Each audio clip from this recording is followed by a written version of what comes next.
Wah, luar biasa.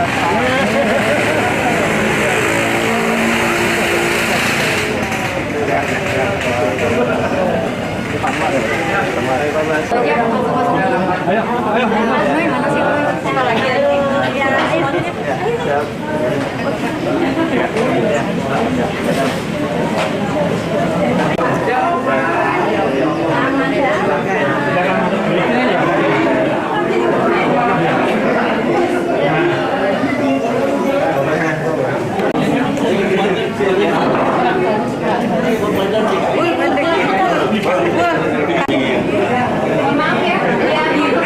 Maaf ya, kita mulai acaranya ya.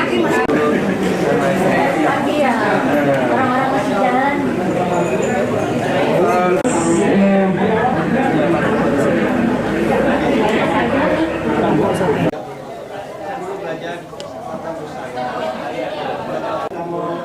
Ibu ya, luar biasa ya.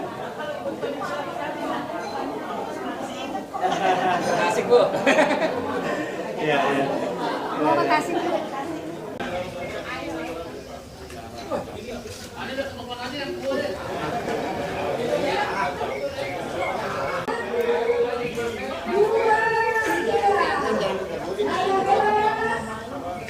Bapak, maaf ya ganggu ya. Ya, nggak apa-apa Mas. Ya. Dapet ya Pak. Ah ya ya. Teman-teman ya. Om Boy. Ya, mau ini. Sampaikan dulu untuk agenda di sini. Ini ketemu sama siapa aja? Ya. Jadi ini teman-teman di SMP 60. Saya dulu sekolah di SMP 60 di dekat Cideng situ. Dan ini teman-teman dia lintas angkatan ya.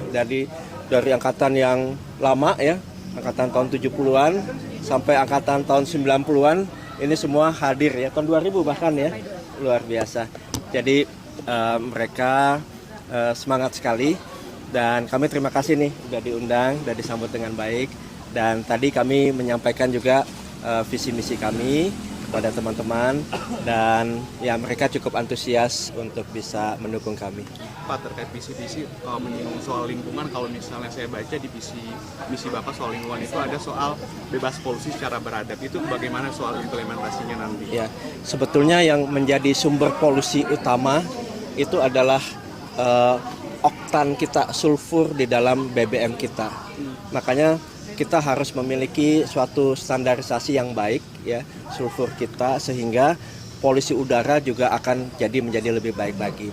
Jadi jumlah kendaraan pengaruhnya tidak sebesar tadi sulfur yang ada di dalam BBM kita. Makanya kalau kita sudah bisa memenuhi standar, kami meyakini polusi udara akan lebih baik lagi.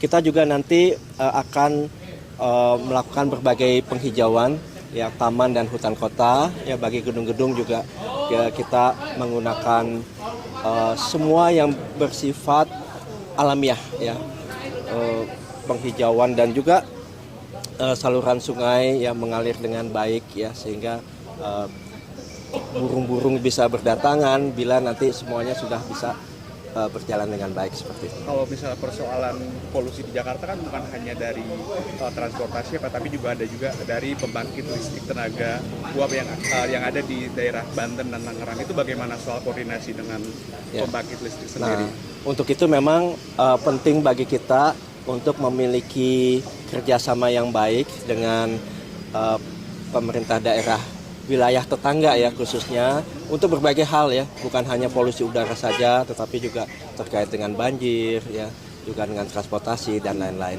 Tapi untuk polusi udara tentunya kita akan nanti berdiskusi karena ini hal yang menjadi isu bersama ya. Untuk itu kerjasama yang baik ini juga menentukan hasilnya. Kalau untuk Jakarta Mandiri Air bagaimana implementasinya ini, Pak? Gimana?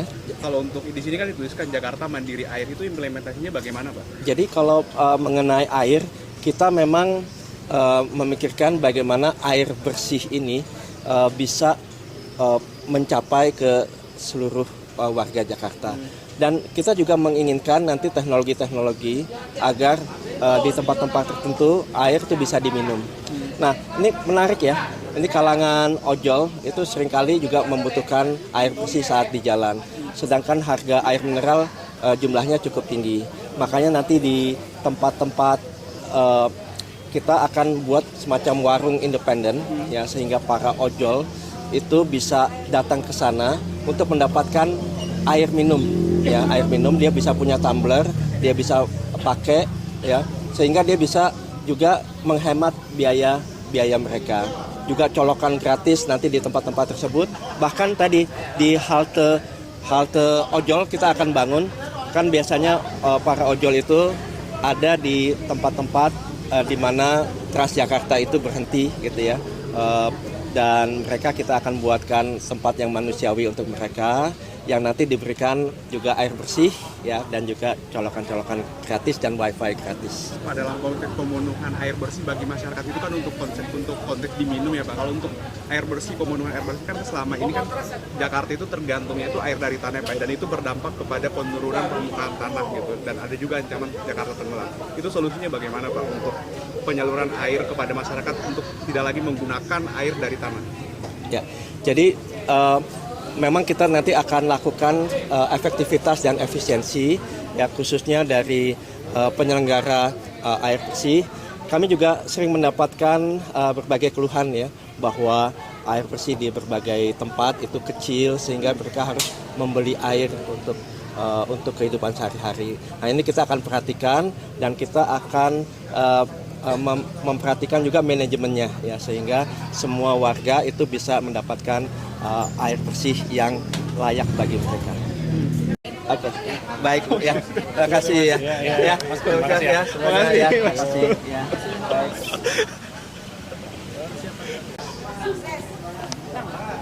Dari situ Bang.